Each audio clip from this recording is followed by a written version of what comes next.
Okay, we're going to begin with the Chi Ishi, or this dumbbell. This is a 10-pound weight. The first set of exercise, the first progression we're going to do is a single hand with the 10-pound. Then we're going to move on to two hands, and then we're going to move on to the 14-pound weight. So I always begin with the weight at my center.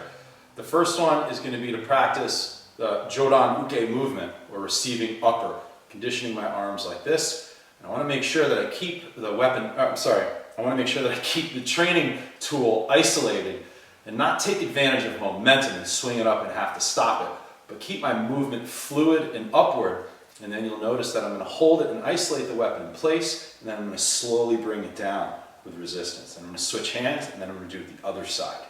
Now, I don't want to move my torso too much. I don't want to move my head or my hips. I just want to isolate the movement inside the arms, strengthening the shoulder sockets, the shoulders, and the forearms. So let's begin.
Now we're going to go higher and hold it up.